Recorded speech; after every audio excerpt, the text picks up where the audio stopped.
Saudara yang dikasihi Tuhan, Shalom. Saya akan percaya bahwa kekuatan dan penghiburan serta anugerah Tuhan berlimpah dalam hidup kita. Amin. Bapak Ibu Saudara, pemazmur berkata, lebih baik 1 hari di pelataran Tuhan daripada 1000 hari di tempat lain. Menunjukkan bahwa hadirat Tuhan luar biasa.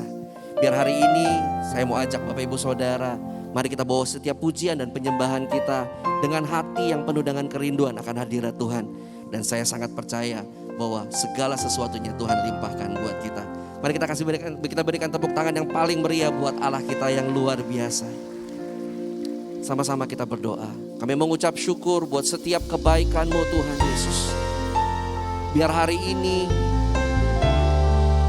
kami mau membawa hati kami, kerinduan kami akan hadirat-Mu Tuhan Yesus. Kami mau menikmati setiap pujian dan pengagungan untuk Engkau Tuhan, sehingga Engkau dapat menikmati setiap kami. Terima kasih ya Tuhan Yesus. Terima kasih. Satu hal yang ku rindu, berdiam di dalam rumah-Mu. Satu hal yang ku pinta, menikmati bait-Mu Tuhan. Satu hal yang ku rindu, berdiam di dalam rumah-Mu. Satu hal yang ku pinta, menikmati bait-Mu Tuhan. Lebih baik 1 hari di pelataran-Mu daripada 1000 hari di tempat lain. Memuji-Mu ya Tuhan, memuji-Mu, menyembah-Mu. Kau Allah yang hidup dan menikmati semua kemurahan-Mu. Biar hari ini kami bawa setiap penyembahan kami dan kerinduan kami Tuhan Yesus. Haleluya, haleluya. Satu hal yang ku rindu,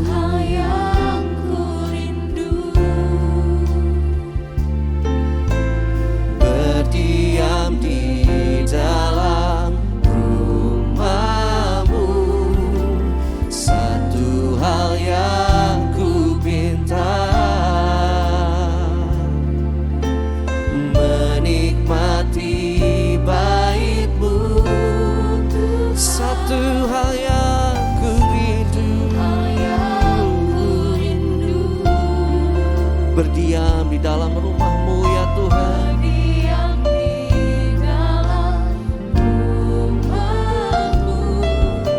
Satu hal yang ku pinta,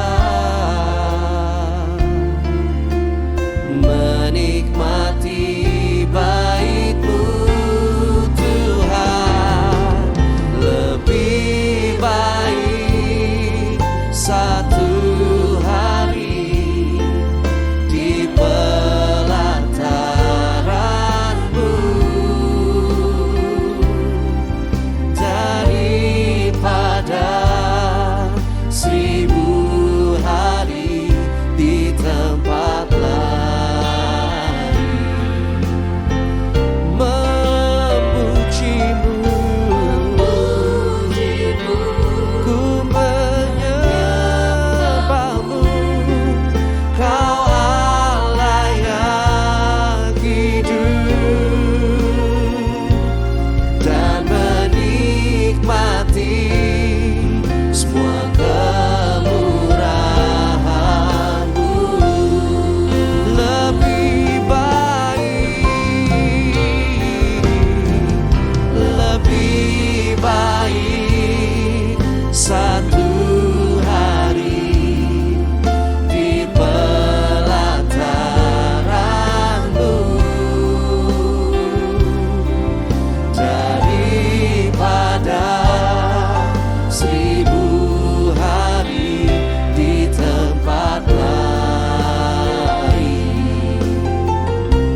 terus memuji-Mu ya Tuhan,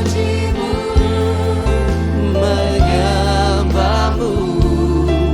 Kau Allah yang hidup dan menikmati. Mari biarkan musik memuji Tuhan. Mari kita sembah Tuhan dan menikmati hadirat-Nya.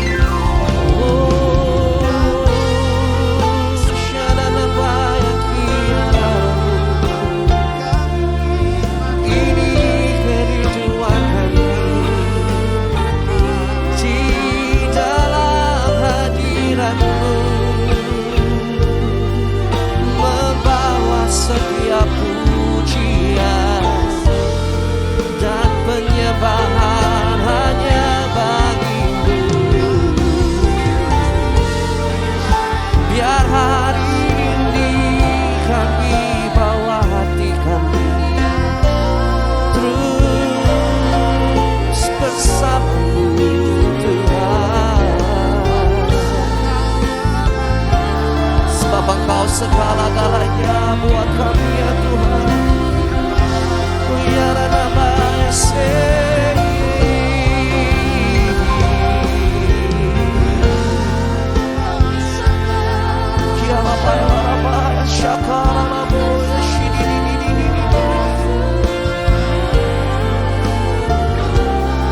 ini setiap kami ya Tuhan. Kami rindu akan pelataran-Mu, kami rindu akan hadirat-Mu lebih dari segala-galanya.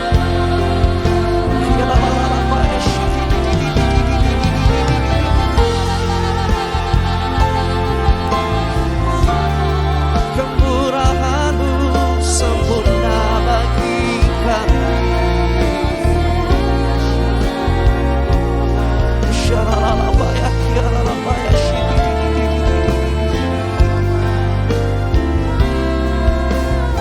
Mari sambil angkat tangan kita nyatakan kepada Tuhan Yesus.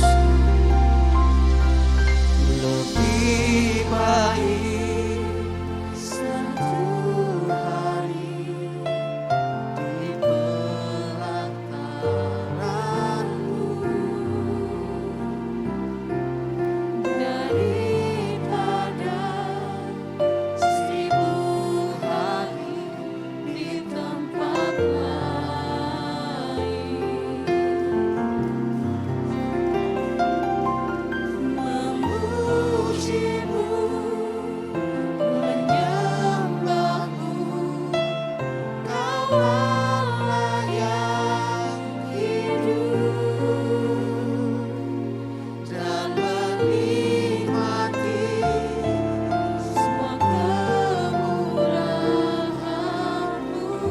Sungguh-sungguh lagi nyatakan kepada Tuhan Yesus.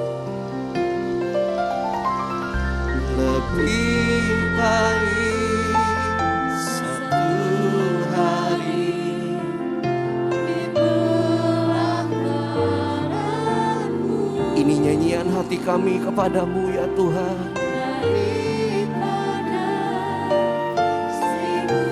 Ini kerinduan kami akan hadirat-Mu Tuhan Yesus. Kami kan terus memuji-Mu, menyembah-Mu. Engkau Allah kami yang hidup, dan kami kan terus menikmati kemurahan-Mu ya Tuhan. Mari bersama-sama nyatakan, lebih baik satu hari di pelataran-Mu ya Tuhan Yesus, daripada 1000 hari di tempat lain. Aku kan terus memuji-Mu.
ada bersama denganmu. Tuhan menyembahmu, meninggikan namamu. Shalana narabaya kialarabu, kiara narabata karabu.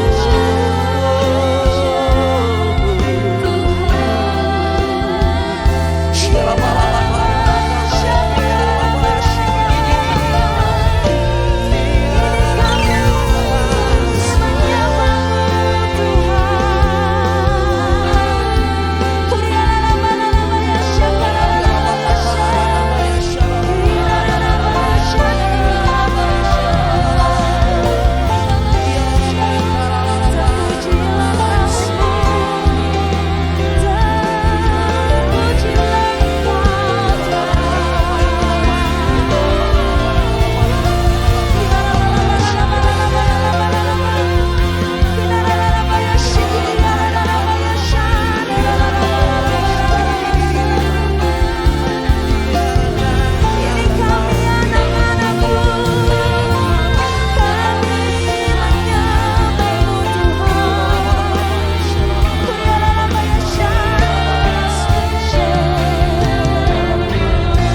satu. Karena kita percaya maka firman ini terjadi di dalam hidup kita. Dalam lindungan Allah. Orang yang duduk dalam lindungan yang maha tinggi dan bermalam dalam naungan yang maha kuasa akan berkata kepada Tuhan, tempat perlindunganku dan kubu pertahananku, Allahku yang kupercayai. Sungguh dialah yang akan melepaskan engkau dari jerat penangkap burung, dari penyakit sampar yang busuk. Dengan kepaknya ia akan menudungi engkau, di bawah sayapnya engkau akan berlindung. Kesetiaannya ialah perisai dan pagar tembok. Engkau tak usah takut terhadap kedahsyatan malam, terhadap panah yang terbang di waktu siang, terhadap penyakit sampar yang berjalan di dalam gelap, terhadap penyakit menular yang mengamuk di waktu petang. Walau 1.000 orang rebah di sisimu dan 10.000 di sebelah kananmu, tetapi itu tidak akan menimpamu. Engkau hanya menontonnya dengan matamu sendiri dan melihat pembalasan terhadap orang-orang fasik. Sebab Tuhan ialah tempat perlindunganmu, yang maha tinggi telah kau buat tempat perteduhanmu. Malapetaka tidak akan menimpa kamu, dan tulah tidak akan mendekat kepada kemahmu. Sebab malaikat-malaikatnya akan diperintahkannya kepadamu untuk menjaga engkau di segala jalanmu. Mereka akan menantang engkau di atas tangannya, supaya kakimu jangan terantuk kepada batu. Singa dan ular tedung akan kau langkahi. Engkau akan menghindari singa dan ular naga. Sungguh hatinya melekat kepadaku, maka aku akan meluputkannya. Aku akan membentenginya, sebab ia mengenal namaku. Bila ia berseru kepadaku, aku akan menjawab. Aku akan menyertai dia dalam kesesakan. Aku akan meluputkannya dan memuliakannya. Dengan panjang umur akan kukenyangkan dia, dan akan kuperlihatkan kepadanya keselamatan daripadaku. Bapa, kami serahkan ibadah pada hari ini ke dalam nama Bapa, Putra, dan Roh Kudus, ke dalam satu nama Tuhan Yesus Kristus. Haleluya.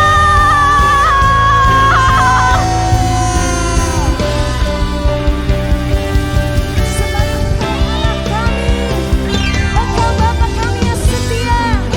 Sebab itu hari ini kami datang. Kami mau berikan yang terbaik untuk Tuhan, yang paling terbaik untuk Tuhan kami yang hidup. Sorakan haleluya. Shalom jemaat yang dikasihi Tuhan. Shalom. Kurang semangat shalom. Siap menari untuk Tuhan, amin. Yang siap menari untuk Tuhan sama-sama katakan wuh.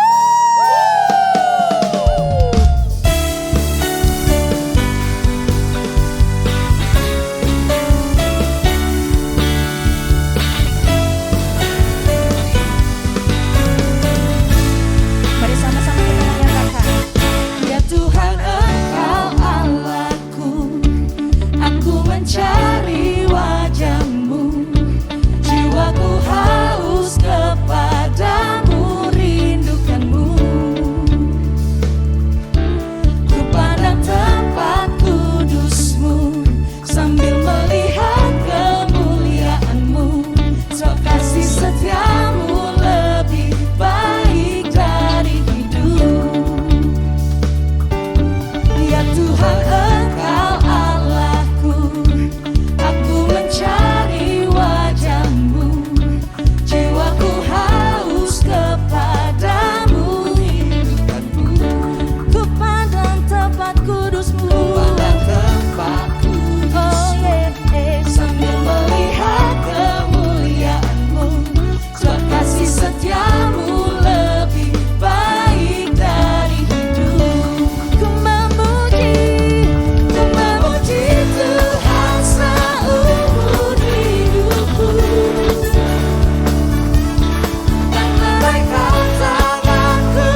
percaya bisa lebih baik dari ini.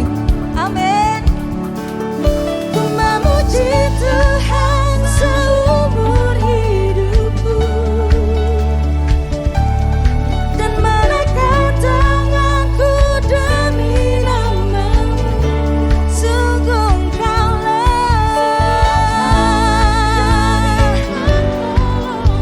di bawah naungan sayap-Mu, jiwaku melekat kepadamu. Ku memuji Tuhan seumur hidupku, yes, dan menaikkan tanganku demi nama-Mu. Sungguh Engkau menjadi pertolongan di bawah naungan sayap-Mu, jiwaku melekat kepadamu. Sebab kasih setiamu lebih baik dari hidup. Sebab kasih setiamu lebih baik dari hidup. Sama-sama katakan, ya Tuhan Engkau Allahku. Sorakan haleluya. Tanpa musik sorakan haleluya. Amin. Silakan duduk Bapak Ibu Saudara.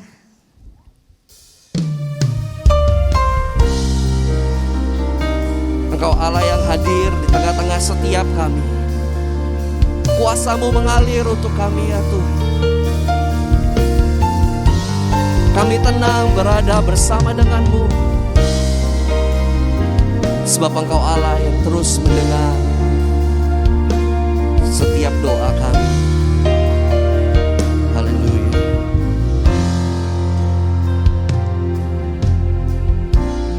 Bapa, Kau mendengar seruan hatiku, tak pernah Kau lepaskan dari kasih-Mu. Lewat lembah gelap, Kau temani aku. Roh-Mu bekerja selalu untuk kebaikanku, mengalir kuasa dari tempat maha tinggi. Bapa kekal mulia, Kau hadir di sini, memulihkan hati, menyembuhkan yang terluka. Ku kan tenang bersama-Mu, Bapa. Tak pernah Kau meninggalkan setiap kami ya Tuhan. Sungguh kami bersyukur. Mari sekali lagi katakan, Bapa Kau mendengar, Bapa Kau mendengar seruan hatiku, tak pernah Kau lepaskan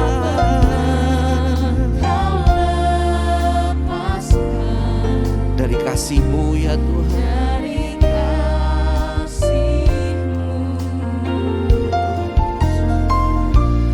Lewat lembah gelap, Kau temani aku. Roh-Mu bekerja selalu untuk kebaikanku, mengalir kuasa dari tempat tinggi, Bapa kekal mulia, Kau hadir di sini, memulihkan hati, menyembuhkan yang terluka. Ku kan tenang bersamamu, mengalir kuasa-Mu. Dari tempat maha Ya Tuhan, Bapa kekal mulia, Kau hadir di sini, memulihkan hati, menyembuhkan yang terluka. Ku kan tenang bersamamu. Mari jemaat Tuhan nyatakan, mengalir kuasa dari tempat maha tinggi.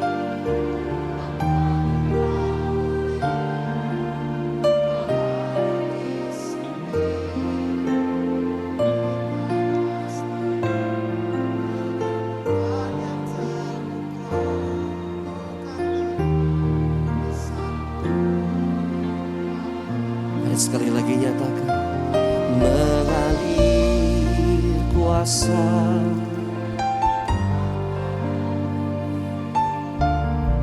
Sebab Engkau hadir di tengah-tengah kami ya Tuhan. Memulihkan dan menyembuhkan setiap kami. Kami akan terus tenang bersama denganmu ya Bapa. Tepuk tangan yang terbaik buat Bapa kita yang luar biasa. Mengalir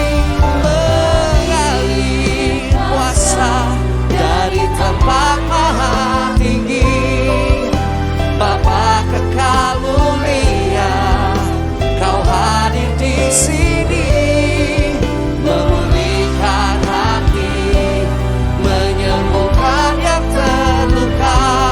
Ku kan tenang bersamamu Bapa, ku kan tenang bersamamu Bapa, ku kan tenang bersamamu Bapa.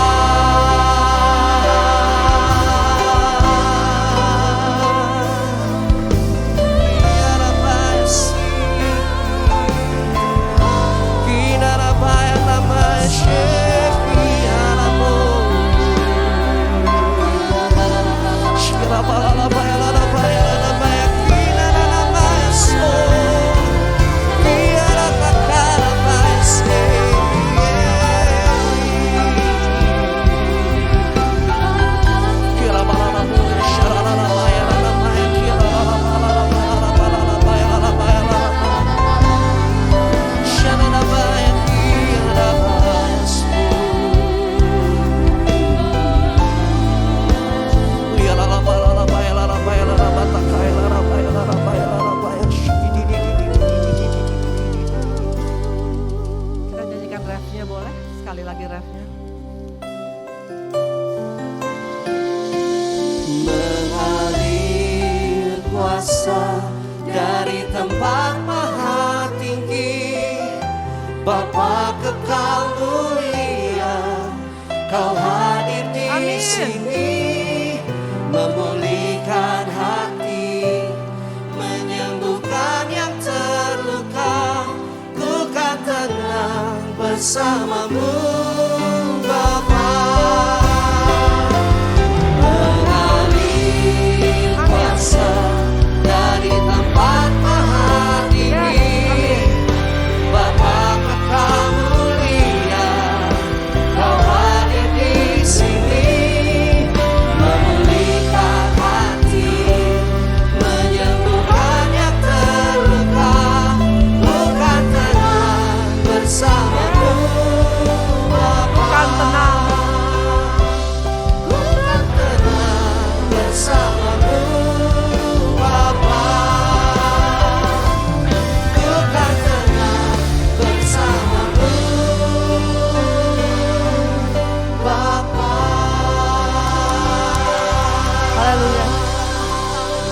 Selamat pagi Bapak yang baik, selamat pagi Allah kami, selamat pagi Rohul Kudus.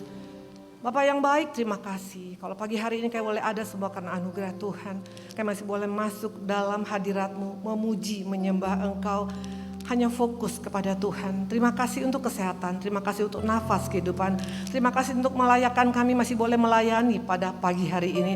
Terima kasih untuk jemaat-jemaat yang boleh hadir pada pagi hari ini. Semua hanya terima kasih, terima kasih, terima kasih Tuhan. Sebentar kami akan mendengarkan apa yang menjadi pesan Tuhan. Kami tahu Bapak begitu banyak yang mau kami tahu Bapak tentang Engkau. Tapi hari ini Bapak kami mau fokus betul-betul apa yang menjadi pesan khusus daripadamu Tuhan melalui mulut bibir hambanya. Aku percaya kalau kami boleh ada, kami mau siap untuk merenungkan, untuk mendengar, untuk mempraktekkan, untuk bertindak. Bukan hanya sekedar pengetahuan, tapi ada tindakan iman. Terima kasih Tuhan Yesus. Aku secara pribadi Tuhan, tidak ada yang lebih. Aku ada di tempat ini semua hanya karena kasih anugerah Tuhan. Aku dan suami boleh ada di tempat ini semua hanya karena kasih anugerah Tuhan. Biar hanya Tuhan diagungkan, dimuliakan dan Engkau segala-galanya. Dalam namamu kami mengucap syukur. Haleluya. Amin. Tepuk tangan buat Tuhan Yesus. Silakan duduk semuanya. Shalom. Yes, luar biasa kalau kita boleh ada. Wow, hari ini sudah berbeda Ibu Lita ya. Kalau kemarin itu dulu masih ada jarak-jarak ya. Saya percaya kalau kita ada semua hari ini karena anugerah Tuhan. Mungkin saya kenalkan dulu nama saya. Saya namanya Indri Pardede Arya. Di sini dengan suami saya, kami dari Bandung. Boleh pelayanan semua karena anugerah Tuhan ya. Siap dengan firman Tuhan? Oke, kita masuk dalam Matius 7. Saya waktunya 30 menit ya. Betul ya? Oke. Oke Dan, yuk. Kita masuk dalam Matius 7 ayat 7 sampai dengan 10.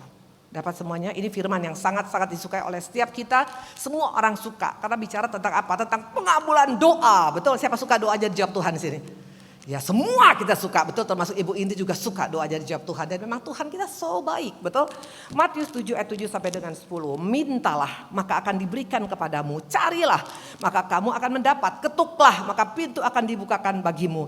Karena setiap orang yang meminta, menerima. Setiap orang yang mencari, mendapat. Setiap orang yang mengetuk, baginya pintu dibukakan. Adakah seorang daripadamu yang memberi batu kepada anaknya jika ia meminta roti? Atau memberi ular jika ia meminta ikan? Jadi jika kamu yang jahat tahu memberi pemberian yang baik pada anak-anakmu, apalagi Bapamu yang di surga, ia akan memberikan yang baik kepada mereka yang meminta kepadanya. Wow. Suka banget ayat ini ayat favorit daripada setiap kita, betul? Karena dikatakan pokoknya Tuhan akan berikan yang baik, bahkan yang terbaik, betul? Itu firman Tuhan, bukan kata saya, ya. Nah, dikatakan di sini kita akan belajar 2 poin pada pagi hari ini tentang ayat ini. Yang pertama, kalau engkau baca ayat ini tadi renungkan sungguh-sungguh, dikatakan ayat ini berlaku untuk siapa? Untuk setiap orang. Untuk setiap jemaat di GBI PRJ di tempat ini, setiap kita ini bisa mengalami ayat ini ya. Makanya jangan pernah kita katakan, Bu Indri, doa saya nggak mungkin didengar karena saya orang biasa-biasa, hanya pendeta besar yang dengar. No, ayat Matius 7 ini bukan hanya kepada pendeta besar, bukan hanya kepada pendeta yang terkenal, tapi kepada setiap anak-anak Tuhan yang percaya pada hari ini. Luar biasa, Tuhan kita tuh nggak pandang kasta, dunia pandang kasta. Tuhan gak pandang kasta, siapapun engkau. Mana buktinya? Yuk kita buka contohnya, salah satu contoh ya, bahwa ini doa untuk setiap kita. Markus 1 ayat 40, perhatikan ya. Kalau saya ngomong kecepatan, tolong raise your hand. Oke? Gak ada orang di sini? Karena saya sudah pakai masker, biasanya ini membuat tenaga saya lebih berkurang 30%, betul? Jadi kalau masih kecepatan tolong angkat tangan, karena Pastor Dr. Yanto sudah bilang, Ibu Indri ngomongnya pelan-pelan, betul? Ya, maka saya bilang, baik bos, saya bilang begitu. Jadi ini sudah sangat pelan, betul? Sudah cukup pelan? Gak dengar? Gak dengar? Oke ya, oke, yuk kita buka, yuk Markus. Kita buka Markus 1 ayat 40, demikian firman Tuhan. Seorang yang sakit kusta, bayangkan seorang yang sakit kusta. Kusta itu orang yang tidak punya pengharapan, tidak punya masa depan. Siapa yang pikir orang kusta bisa sembuh? Tidak mungkin, apalagi zaman perjanjian lama. Itu dikatakan mereka disisihkan, mereka sudah dianggap gak ada. Mereka sudah diisolir, karena apa? Penyakit menular, betul? Artinya ini orang udah gak punya pengharapan. Gak mungkin lah ini bisa mendapatkan kesembuhan. Perhatikan, kita akan baca ayat ini. Dikatakan begini. seorang yang sakit kusta datang kepada Yesus dan sambil berlutut di hadapannya ia memohon bantuannya. Katanya, kalau engkau mau, engkau dapat mentahirkan aku. Wow. Ayat 41 perhatikan, maka tergeraklah hatinya oleh belas kasihan. Lalu ia mengulurkan tangannya, menjamah orang itu dan berkata, aku mau, jadilah engkau tahir. Seketika itu juga lenyaplah penyakit kusta orang itu dan ia menjadi tahir. Luar biasa.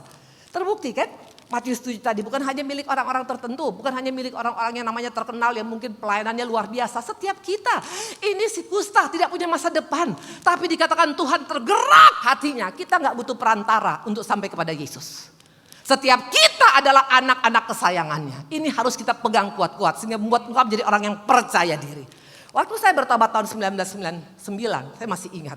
Waktu itu saya dalam keadaan belum hidup benar. Hidup saya hitam tam. Waktu itu mau melahirkan anak yang keempat. Pak Ari waktu suami saya lagi ada di penjara karena narkoba. Jadi bayangkan saya masuk rumah sakit mau melahirkan, tapi sementara itu dikatakan anak saya kalau lahir cacat. Tidak maksimal. Kenapa bilang? Karena terlalu banyak obat yang saya makan dan terlalu stres sayanya luar biasa.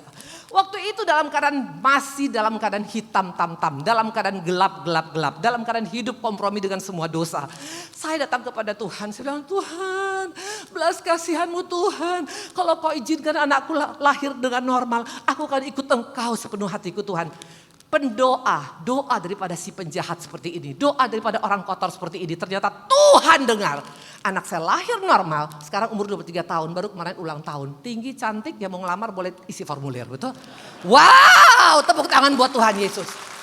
Dan akhirnya saya bertobat, suami saya sekarang kami boleh bertobat dan boleh melayani bersama-sama. Perhatikan, jangan tunggu sampai engkau sempurna baru engkau datang pada Tuhan. Setiap kita punya kapasitas yang sama, datang kepada Tuhan dengan hancur hati, Tuhan perhitungkan. Wow, ini yang pertama. Ya, jadi bukan masalah siapanya yang berdoa. Pertanyaan, berarti kalau gitu Bu Indri, kalau doa saya sampai sekarang belum dijawab, kenapa Bu Indri? Nah, kita akan periksa. Ada 10 penghalang doa. Bukan karena engkau tidak bisa berdoa panjang lebar. No, bukan karena engkau tidak berbahasa roh. Bukan. Tapi ada 10 penghalang doa yang iblis gak mau kita tahu. Hari ini kita akan belajar. Waktu kita sangat singkat. Tapi saya akan sampaikan dengan berusaha dengan semaksimal mungkin. Oke? Nah, dikatakan yang pertama. Yuk kita buka yang pertama. Penghalang doa yang pertama adalah apa? Buka Yohanes 5 ayat 5-6. Yohanes 5 ayat 5 sampai dengan 6. Ini penghalang doa yang pertama. Makanya gak heran kenapa doa kita gak mengalami jawaban Tuhan. Kenapa Tuhan? Jangan salahkan Tuhan. Tuhan janjikan, aku berikan yang terbaik bagimu. Aku Bapa yang baik, gak berikan ular pada anak yang meminta ikan. Tidak akan berikan batu kepada anak yang minta roti. Itu janji Tuhan. Pegang janji Tuhan. Karena firman Tuhan tidak bisa berubah dari dulu sekarang sampai selama-lamanya. Sekali dia berkata, yes, aku akan lakukan itu padamu. Ingat ya.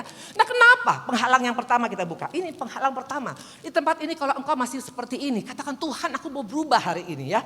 Yohanes 5 ayat 5 sampai dengan 6. Ketika Yesus melihat orang berbaring di situ dan karena ia tahu bahwa ia telah lama dalam keadaan itu, berkatalah ia padanya, maukah engkau sembuh? Jawab orang sakit itu padanya, Tuhan, gak ada orang yang menurunkan aku ke dalam kolam apabila airnya mulai goncang.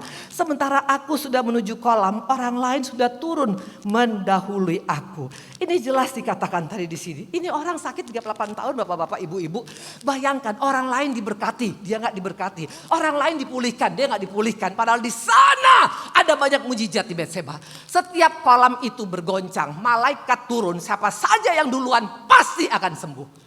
Artinya begitu banyak orang mengalami mujizat. Ada yang dipulihkan keluarganya, ada yang dipulihkan ekonominya, ada yang dipulihkan sakitnya. Tapi ini orang gak sembuh-sembuh. Kenapa? Jawabannya sederhana. Maka saya bawa tas kuning saya. Tahu kenapa? Ini orang suka penteropong. Teropong kesalahan orang lain. Halo? Di sini kalau engkau hanya menyalahkan suamimu. Kenapa hidup saya seperti ini? Karena suami saya Bu Indri, karena istri saya, karena anak saya, karena gembala saya, karena orang tua saya. Waktu engkau selalu hanya melihat kesalahan orang, doa kita gak akan dijawab oleh Tuhan. Makanya kenapa Yesus datang kepada ini orang dengan berkata, maukah engkau sembuh? Waktu Tuhan bertemu dengan orang buta, Tuhan gak bilang maukah engkau sembuh. Tuhan langsung sembuhkan dia. Kenapa? Tuhan tahu si buta hanya sakit fisik. Tapi Tuhan tahu ini orang. Kenapa 38 tahun? Dia bukan hanya lumpuh secara fisik, tapi lumpuh rohaninya. Mana bukti orang lumpuh rohani? Suka mencari kesalahan orang lain. Suami saya Bu Indri, paling gampang kalau mau tahu konseling. Saya orang kalau ibu-ibu konseling sama saya, kalau dia udah ngomong tentang suaminya yang jelek terus, saya bilang, ibunya baik bener? Saya bilang, Karena seringkali kadang-kadang kita hanya pakai teropong, betul? Maka saya beli ini kemarin, saya suruh saya punya staff, tolong belikan teropong. Coba ibu-ibu, bapak-bapak, mulai sekarang coba lihat tasnya, masih ada teropong nggak? Waktu engkau masih pakai teropong, nggak akan doa kita jawab oleh Tuhan. Itu yang pertama, tentang suka mencari kesalahan orang lain. Makanya si lumpuh ini ada di Bethesda. Artinya apa? Banyak orang lumpuh di gereja. Enggak jadi jaminan engkau ibadah di tempat ini. Enggak jadi jaminan engkau pelayanan di tempat ini. Kalau engkau hanya mencari kesalahan orang lain, enggak akan Tuhan tertarik. Tuhan bukan enggak tahu kita punya masalah, Tuhan tahu persis. Makanya Tuhan tanya, maukah engkau sembuh? Kesannya sepertinya Tuhan ini basa-basi banget sih. Semua orang juga tahu di dunia kalau ini orang 38 tahun sakit. Kok pakai basa-basi tanya? Karena Tuhan bukan mau sembuhkan hanya luarnya. Tuhan mau sembuhkan dalaman kita. Kalau dalaman kita beres, semua itu akan beres. Amin. Itu yang pertama. Ya, yang kedua kita buka ya. Nah, sebelum sampai ke sana, ini lebih bahaya lagi. Buka Markus 4 ayat 35 sampai dengan 37. Ini sering terjadi bagi orang-orang yang melayani Tuhan, ya. Di tempat ini kita yang sudah melayani Tuhan, yuk kita koreksi apakah kita ada di tempat ini seperti ini. Pada hari itu waktu hari sudah petang, Yesus berkata pada mereka, "Marilah kita bertolak ke seberang." Mereka meninggalkan orang banyak lalu bertolak dan membawa Yesus beserta dengan mereka dalam perahu di mana Yesus telah duduk dalam perahu-perahu lain juga menyertai dia. Mereka melakukan perintah Tuhan, betul? Mereka ada dalam agenda Tuhan, betul? Ya, seringkali kita bilang, Tuhan kurang apa aku Tuhan? Aku sudah melayani, sudah 10 tahun, aku menjadi jemaat, aku menjadi pelayan Tuhan di gereja ini. Aku sudah lakukan ini dan itu ya. Ini persis seperti murid-murid. Perhatikan waktu ada masalah dalam hidup mereka, perhatikan. Lalu mengamuklah taufan yang sangat dahsyat. Dan ombak menyebur masuk ke dalam perahu sehingga perahu itu mulai penuh dengan air.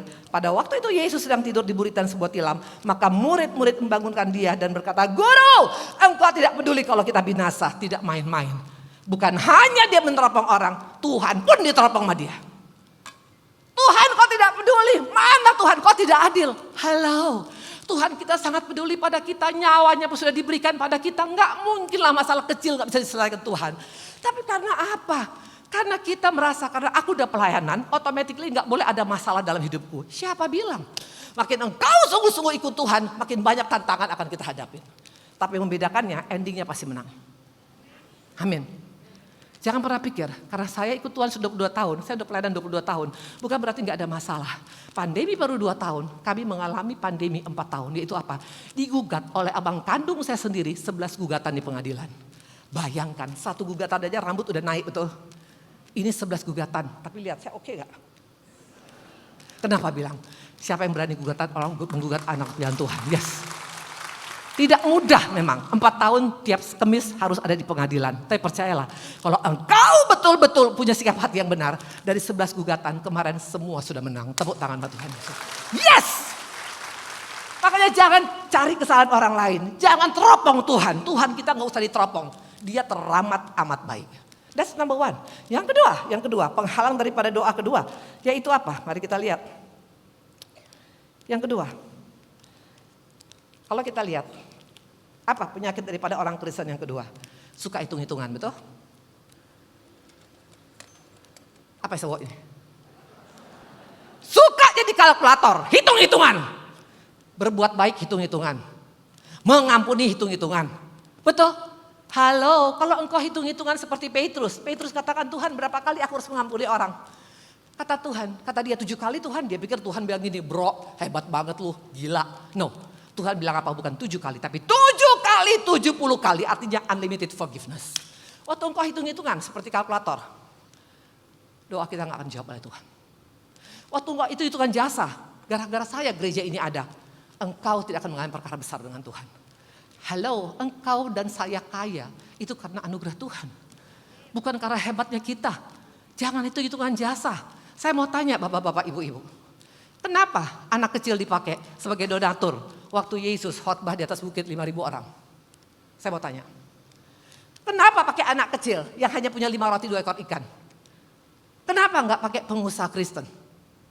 Tahu kenapa? Pengusaha Kristen banyak hitung-hitungan untuk pekerjaan Tuhan. Makanya tempat ini coba buka, punya kalkulator enggak?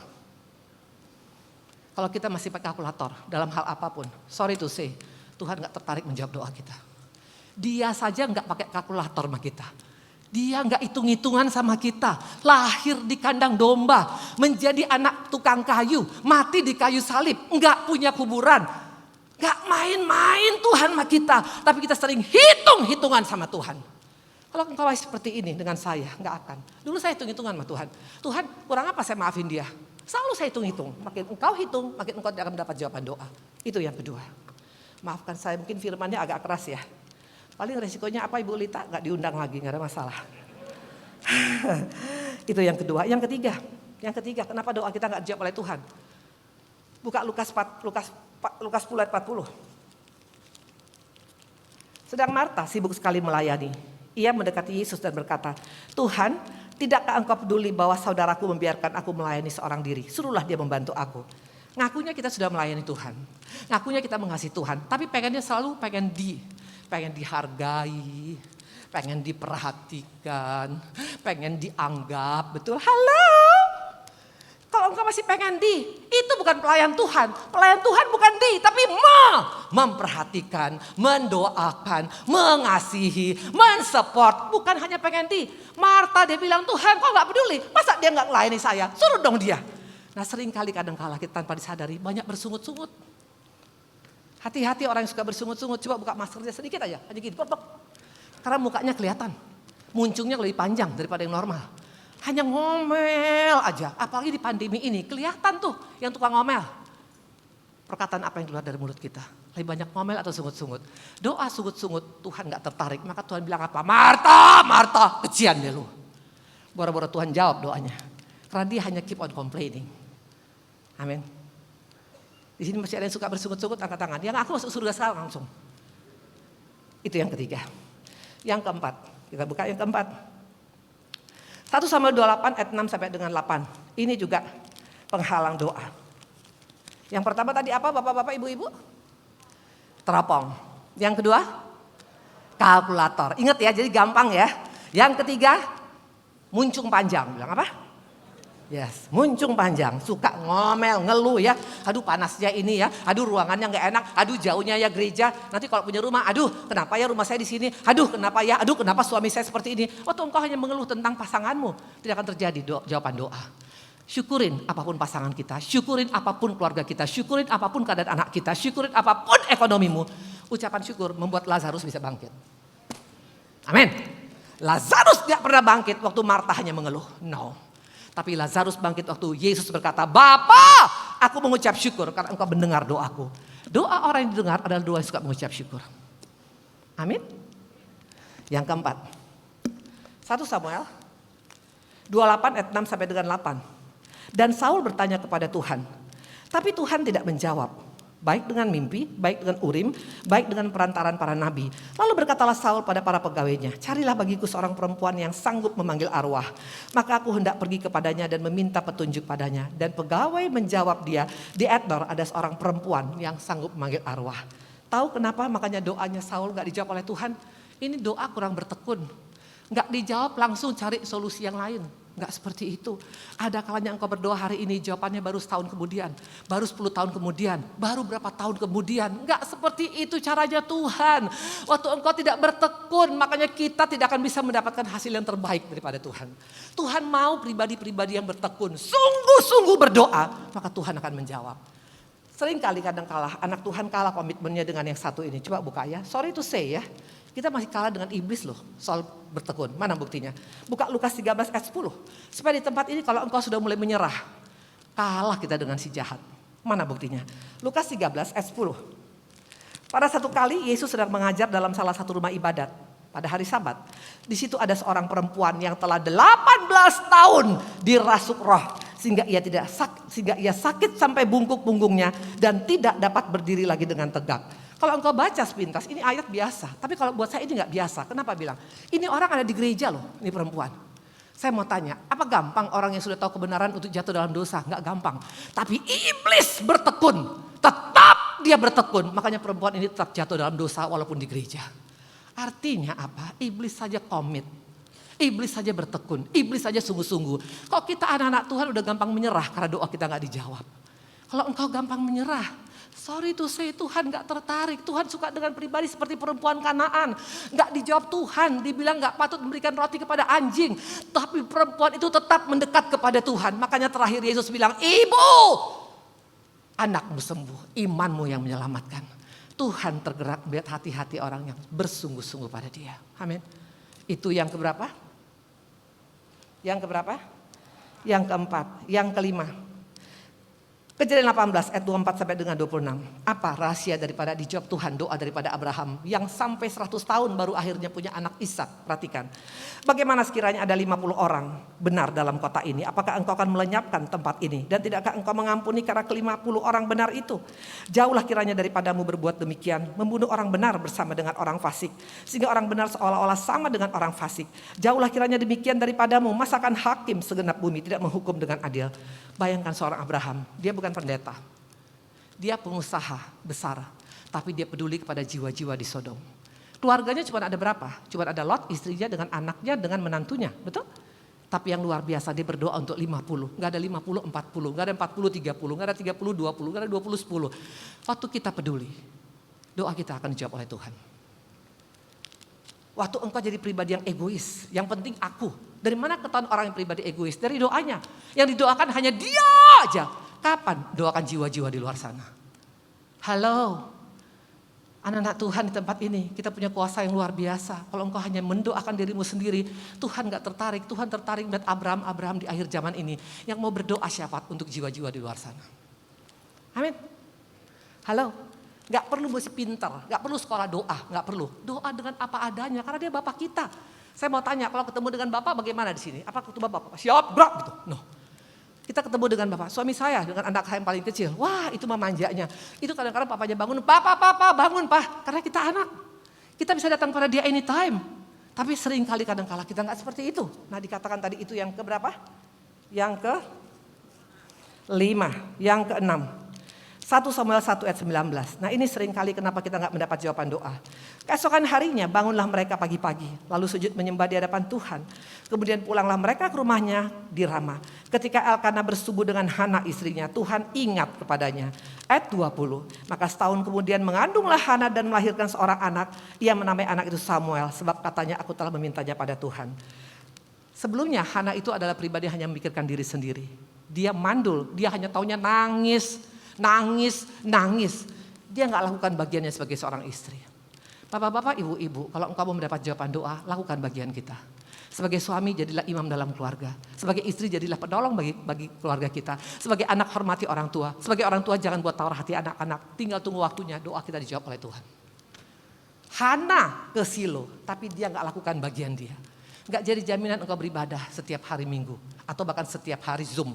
Tapi gak lakukan bagian kita sebagai istri, sebagai suami, sebagai anak, sebagai orang tua. 0 di mata Tuhan. Halo, saya pernah jatuh di sana. Kenapa bilang?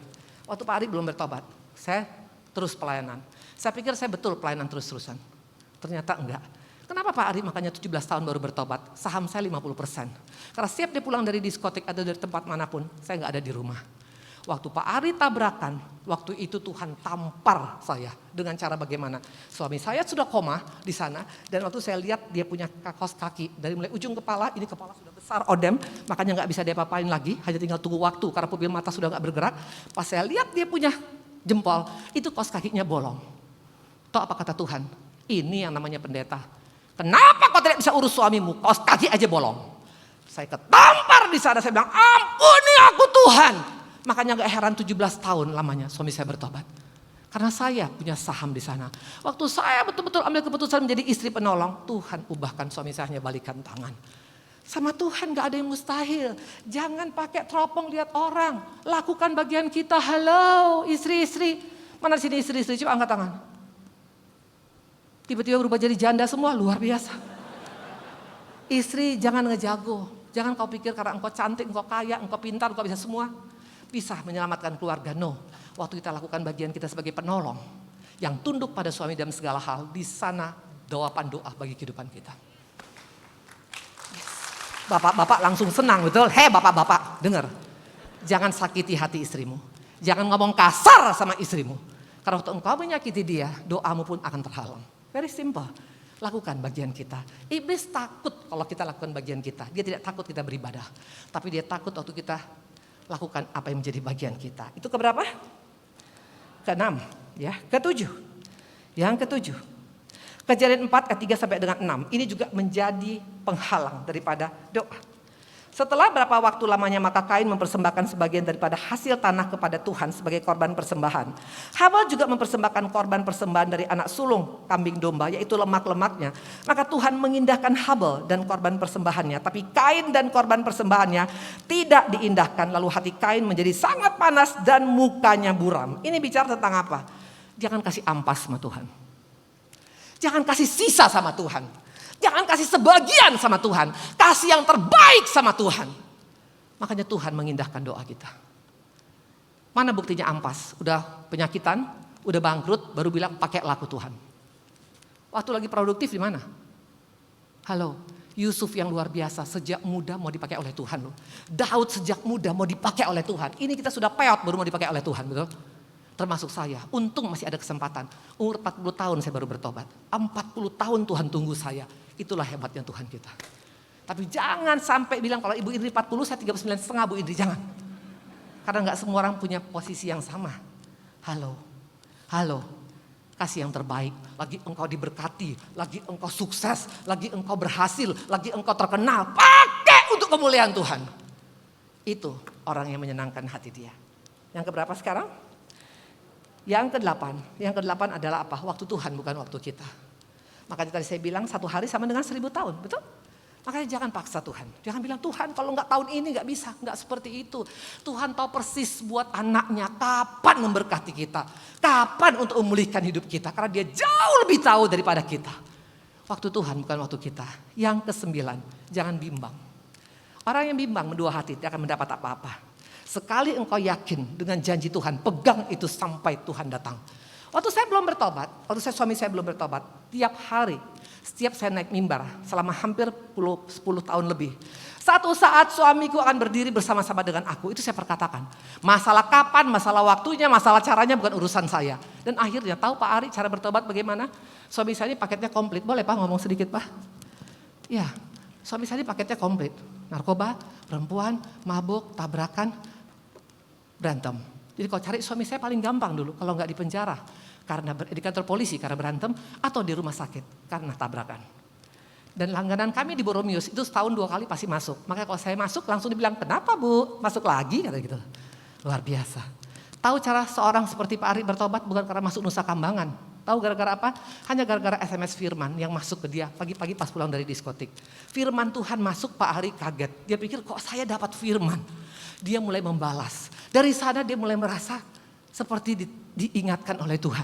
Tapi satu saat itu ternyata firman itu dari provider. Akhirnya pulsanya habis. Mulai dia kirim sendiri. Dari sana sampai sekarang 10 tahun ya Pak. Pak Ari kirim tiap hari. Bahkan kemarin untuk COVID dalam keadaan sudah hampir Pak Ari gak ada. Dia tetap kirim firman Tuhan kepada teman-temannya. Waktu dia kirim mulai berubah. Berhenti merokok. Mulai berubah, berhenti minum. Mulai berubah, berhenti ke diskotik. Mulai berubah, berhenti sama cewek-cewek. Betul ya Pak? Wow, suami saya mah betul luar biasa. Ya, betul. Semua bisa berhenti. Kenapa? Bukan karena hebatnya suami saya. Waktu kita ramah kepada firman dikatakan dalam Ayub 22. Maka di sana Tuhan akan berkarya luar biasa. Cara Tuhan tuh luar biasa, makanya lakukan bagian kita. Maka jangan bimbang kepada janji Tuhan. Dan yang terakhir, kapan Tuhan mau menjawab doa kita? Jangan coba-coba ngeles. Hari ini kalau Tuhan tegur katakan itu aku Tuhan, ampuni aku. Dan yang terakhir, saya bawa apa nih? Hah? Apa ini? Apa ini? Mana hidupnya? Bukan saya antar. Ini hidupnya gimana? Lampu emergency, betul? Jangan jadikan Yesus kita lampu emergency. Sudah kepepet baru kau cari Tuhan. Sudah kepepet baru berdoa, Tuhan, Tuhan tolong. Doa itu adalah satu privilege dari surga. Kita bisa ngomong dengan dia. Kita bisa dengar suara dia. Air mata kita disimpan di kirbat. Dan dia berikan hatinya untuk kita. Mendengar kita. Jadikanlah doa menjadi satu penyembahan. Dalam nama Tuhan Yesus. Tuhan berkati. Tepuk tangan buat Tuhan Yesus. Saya undang kita berdiri. Waktu saya tepat ya. Tuhan berkatin. Mau ambil keputusan untuk memiliki doa yang betul-betul powerful. Karena doa orang Kristen luar biasa loh. Gunung aja bisa dipindahkan loh. Betul? Gunung bisa dipindahkan, bisa dicampakkan ke dalam laut. Tapi kenapa kita gak punya kuasa doa? Jangan salahkan Yesus. Jangan salahkan surga. Jangan salahkan orang lain. Jangan teropong orang lain. Jangan hitung-hitungan sama Tuhan. Jangan jadikan dia lampu emergency. Katakan, Tuhan, aku mau berubah. Ampuni aku, Tuhan. Satu lagu.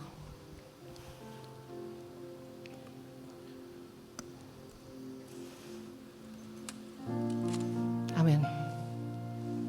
Mengalir kuasa dari tempat maha tinggi, Bapa kekal mulia, Kau hadir di sini. Yes. Memulihkan hati, menyembuhkan yang terluka, Tuhan tenang bersamamu.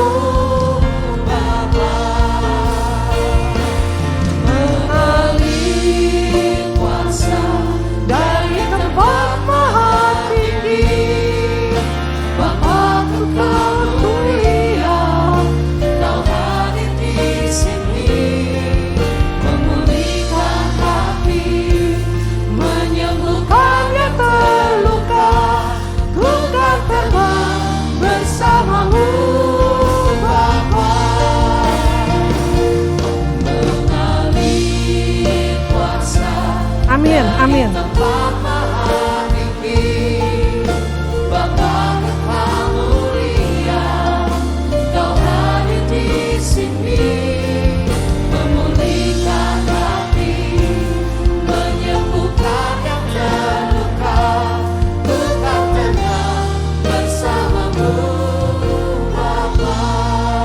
Sahabat-sahabatku yang kekasih, Bapak, Ibu, dan anak muda di tempat ini, Tuhan mendengar setiap doa kita. Dikatakan engkau minta akan diberikan, engkau cari akan mendapat, engkau ketuk pintu hatinya hari ini. Tuhan akan membukakan. Kenapa sampai hari ini kita belum mendapat jawaban doa? Sekali lagi, tidak pernah salah bagian Tuhan. Mari kita koreksi diri kita. Ada 10 penghalang doa tadi. Apakah selama ini mungkin kita hanya menyalahkan si A, si B, si C? Atau selama ini kita hanya ngeluh dan ngeluh terus. Pengen dihargai, pengen diakui, pengen diperlakukan harus seperti ini dan itu. Atau mungkin selama ini kita mulai bimbang. Atau selama ini kita kasih ampas sama Tuhan. Atau selama ini kita hitung-hitungan. Atau selama ini kita melakukan hal-hal yang tidak sesuai dengan yang maunya Tuhan. Lakukan bagian kita. Iblis paling takut waktu kita melakukan bagian kita.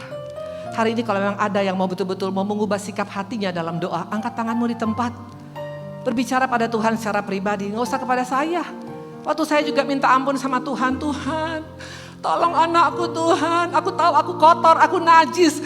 Tapi tolong anakku sembuhkan Tuhan. Tolong jangan sampai dia cacat Tuhan. Aku akan ikut dengan Engkau sepenuh hatiku Tuhan. Akan melayani Engkau sepenuh hatiku. Tanggal 20 Mei saya katakan itu tahun 1999. Hari ini saya lihat buahnya. Saya boleh mengalami pemulihan suamiku, anak-anak kami, ekonomi kami. Semua Tuhan pulihkan. Hari ini kalau engkau mau, engkau angkat tanganmu sungguh-sungguh di atas. Pandang wajah kepada Tuhan Yesus. Katakan hanya refnya sekali lagi dan saya akan tutup dengan doa. Dengan iman kau nyanyikan. Inilah anak-anakmu Tuhan. Kau hadir di sini, memulihkan hati, menyembuhkan yang terluka. Ku kan tetap bersamamu, Bapa. Terima kasih Tuhan Yesus yang baik. Inilah doa kami. Kami mau Bapa untuk mengambil sikap pada hari ini. Kalau orang kusta saja Tuhan, Engkau jamah. Orang kusta saja Engkau sembuhkan. Orang kusta saja Kau jawab doanya. Artinya kami pun di tempat ini pasti akan mengalami hal yang sama. Berkati GBI, PRJ, CK7. Berkati Pastor Yanto dan Ibu dan juga seluruh anak-anak keluarga besar dan juga untuk seluruh pengerja di tempat ini. Berkati jemaat yang datang pada hari ini. Bapa, kami sudah memutuskan, kami tidak mau sekedar hanya berdoa. Kami mau punya sikap hati yang benar dalam doa. Berkati kami Bapa, dalam namamu kami mengucap syukur. Haleluya, amin. Tuhan berkati.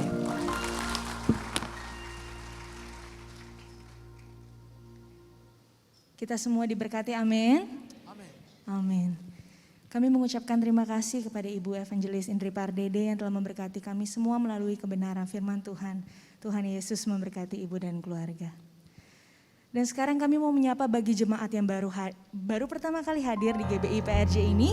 Jika ada boleh lambaikan tangannya, kami rindu untuk berkenalan. Apakah ada jemaat baru? Ada di belakang, mari kita berikan sambutan yang meriah. Selamat datang di GBI PRJ. Dan bagi jemaat yang baru hadir, bisa langsung men-scan QR yang ada di layar. Dan nanti setelah ibadah ini selesai, kami mohon untuk bisa mengunjungi counter jemaat baru di depan. Dan selanjutnya kami meminta kesediaan dari Bapak Ibu Saudara untuk bisa mengisi angket. Caranya dengan men-scan QR yang ada di kursi depan Bapak Ibu Saudara, supaya kami bisa memperbaiki pelayanan kami ke depannya menjadi lebih baik lagi. Dan yang terakhir, setelah ibadah ini selesai, kami mohon Bapak Ibu untuk bisa kembali duduk dengan tenang dan mengikuti instruksi agar bisa keluar dari ruangan ibadah ini secara tertib. Baik, mari kita siapkan persembahan kita yang terbaik untuk Tuhan Yesus. Shalom Bapak Ibu sekalian, sekarang saatnya memberikan persembahan yang terbaik buat Tuhan kita. Bagi Bapak Ibu yang berada di ruangan ini bisa memberikan persembahannya secara dengan men-scan QR Code yang ada di depan kursi Bapak Ibu sekalian, maupun dengan transfer ataupun dengan menggunakan amplop yang dapat diberikan nanti dimasukkan pada saat ke kotak persembahan di pintu keluar nanti. Dan bagi jemaat yang live streaming bisa memberikannya secara QR Code maupun dengan transfer. Baik Bapak Ibu sekalian, mari kita bisa bangkit berdiri, kita menaikkan doa persembahan kita. Bapa, kami bersyukur buat semua berkat-berkat-Mu ya Bapa. Kami membawa persembahan sebagai wujud syukur kami.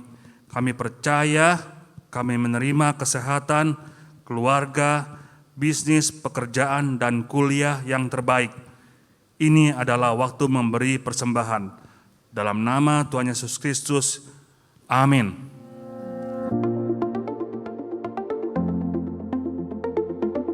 Shalom, Gembala dan seluruh pengerja serta jemaat GBI PRJ CK7 mengucapkan terima kasih kepada Ibu Evangelis Indri Pardede yang telah memberkati kita semua melalui penyampaian pesan firman Tuhan pada hari ini.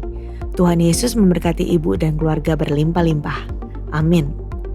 Untuk rangkuman dan slide khotbah dapat dilihat di apps GBI PRJ Group CK7 dengan modul Sermon Summary Ibadah Raya.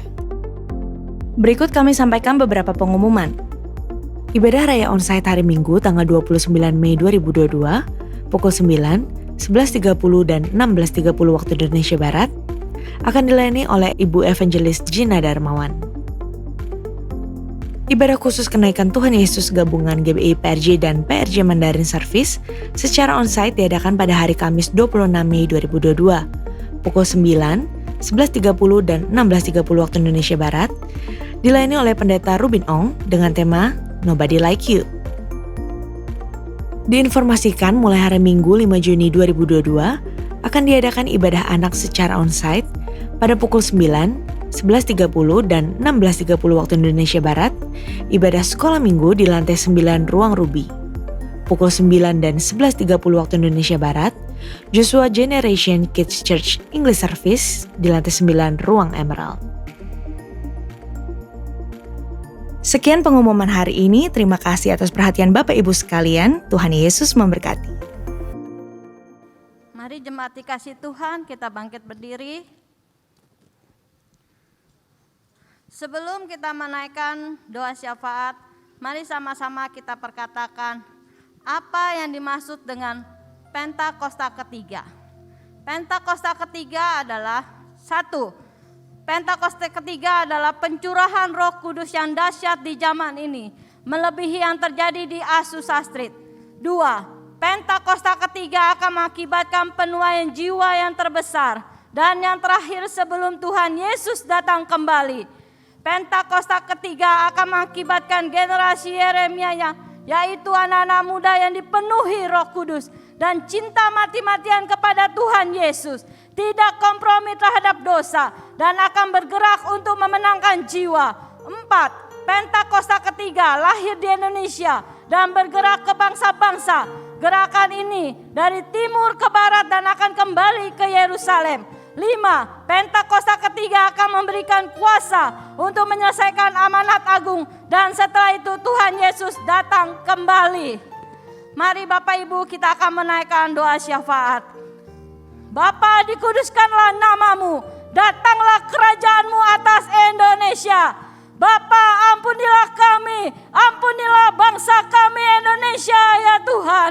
Kiranya Engkau memulihkan negeri kami dan segala penyakit sampar, virus corona dan varian-varian barunya.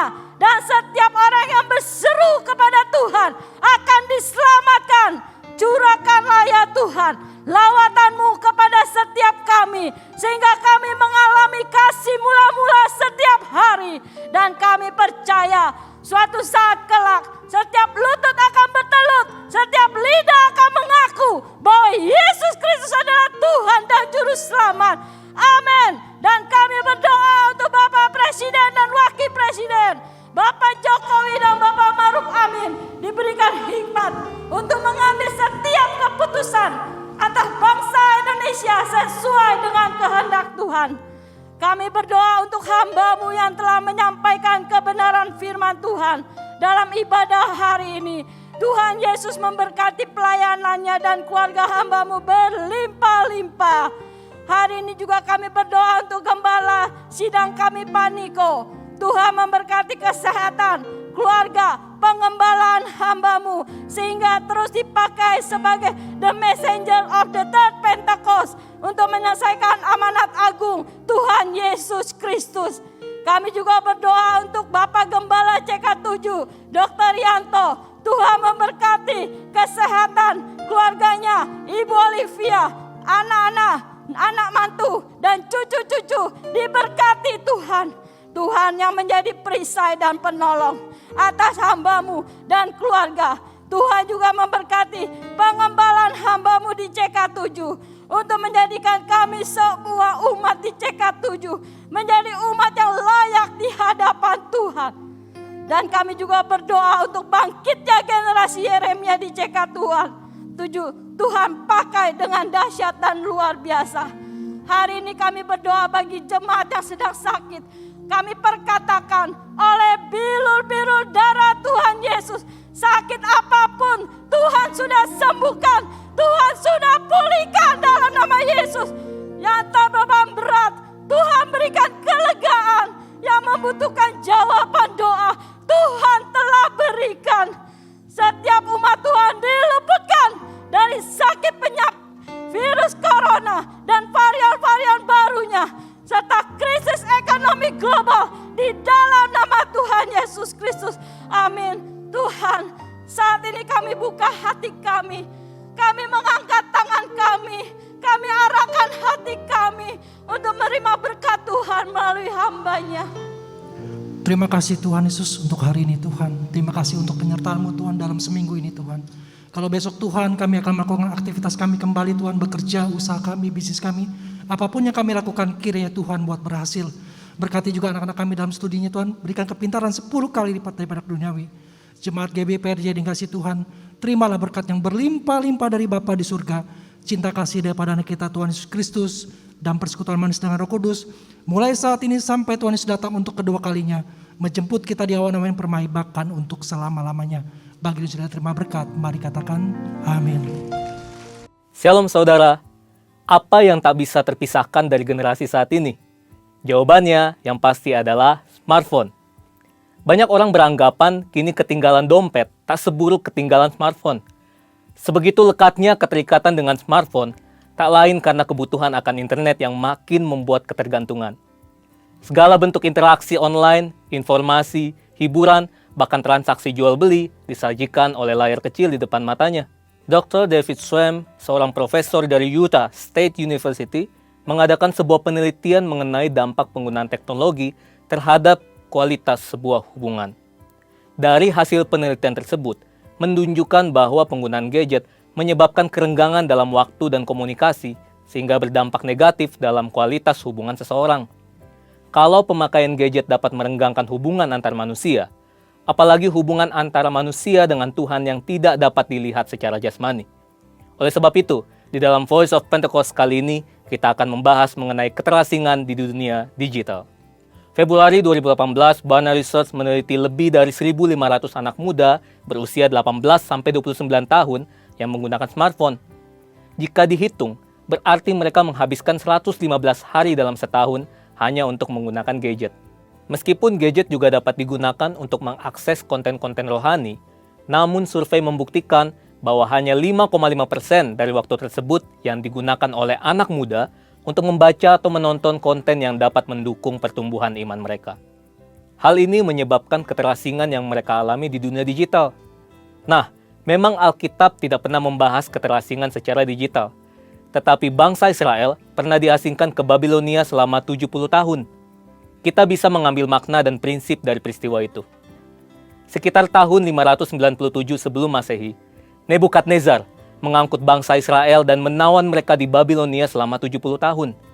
Mereka ditindas, dijadikan sebagai pekerja rodi, dan lebih parahnya lagi, mereka dipaksa untuk beradaptasi dengan adat istiadat orang Babilonia. Artinya, mereka harus meninggalkan kebiasaan dan kultur yang sudah diwariskan dari nenek moyang mereka. Dalam masa pembuangan Babilonia, orang Israel harus hidup di negeri yang Allah dan kulturnya asing bagi mereka. Jika dibandingkan dengan peristiwa Alkitab ini, dunia yang kita hidupi saat ini bagaikan sebuah Babilonia digital. Tanpa sadar, orang seakan mendewakan dan mengabdikan hidup mereka untuk mengikuti ilah lain. Contohnya, figur publik, cinta akan uang, dan juga gaya hidup berfoya-foya yang dipertontonkan. Banyak orang berpikir, jika mereka tidak hidup mengikuti tren, maka mereka akan dianggap kuper, gak gaul, tidak relevan, dan dijauhi oleh teman-teman. Bukan berarti anak Tuhan harus menjadi kuno, tidak up to date terhadap perkembangan zaman, dan tidak boleh mengikuti tren tertentu. Saat itulah anak-anak Tuhan tetap harus menunjukkan perbedaan dan justru bersinar di tengah pengasingan seperti Daniel, Sadrak, Mesak, dan Abednego. Berikut ini adalah prinsip yang harus dilakukan anak Tuhan untuk dapat menjadi saksi. Yang pertama, hidup dalam keintiman dengan Tuhan. Berdasarkan penelitian yang dilakukan oleh BRC Indonesia, ada sekitar 86,6% dari anak-anak muda yang memiliki kehidupan yang intim dengan Tuhan. Namun di sisi lain, ada juga anak muda yang masih mengalami anxiety attack ketika berhadapan dengan berbagai masalah dalam hidup. Survei Sinode GBI menunjukkan ada sekitar 36% kaum muda GBI yang masih mengalami hal ini. Daniel 6 ayat 11 mencatat bahwa Daniel menjaga keintimannya dengan Allah dengan berdoa kepada Allah 3 kali sehari. Sehingga tidak membuat iman Daniel gentar ketika ia dihukum masuk ke gua singa. Hidup dalam keintiman dengan Tuhan berarti secara rutin berbicara, mendengarkan, dan meresponi suara Roh Kudus dalam kehidupan sehari-hari. Yang kedua, tidak menyembah Allah lain. Sadrak, Mesak, dan Abednego dicampakkan ke perapian oleh Raja Nebukadnezar karena mereka menolak untuk menyembah Allah orang Babilonia. Mungkin saat ini kita tidak disuruh menyembah patung, tetapi hal ini bicara tentang sesuatu yang kita puja, kita utamakan, dahulukan, lebih kita sayangi, dan mungkin membuat kita mengutamakan hal ini dibandingkan kepada Tuhan. Ingat, hukum Taurat yang pertama juga berbunyi, jangan ada padamu Allah lain di hadapanku. Allah lain berarti idol, idola, pujaan, dan segala bentuk materi yang kita agungkan secara berlebihan. Yang ketiga, selektif dalam memilih apa yang dikonsumsi. Daniel juga berketetapan untuk tidak menajiskan dirinya dengan santapan raja dan dengan anggur yang biasa diminum raja. Selektif berarti kita perlu memilah apa yang kita baca, jangan sampai membuat kita hidup dalam kekhawatiran. Apa yang kita dengar haruslah dapat menyemangati kita dan jangan sampai mematahkan pengharapan kita. Intinya, apa yang kita lakukan dengan tubuh kita dapat berbicara tentang siapa Allah yang kita sembah. Saudara, bukankah ini yang menjadi tugas kita yang hidup di era Pentakosta ketiga ini, yaitu untuk tetap menuntaskan amanat agung di era digital ini. Perkembangan zaman tidak dapat lagi kita hindari. Kita tetap dapat bersinar dan menyuarakan suara Tuhan, asalkan kita hidup dalam keintiman dengan Tuhan. Letakkanlah Tuhan sebagai yang utama, dan milikilah gaya hidup yang berbeda dengan kultur dunia. Saudara, untuk penjelasan lebih lengkapnya dari tim teologi kami, silakan klik link yang ada di atas atau scan QR Code yang tersedia. Tuhan Yesus memberkati.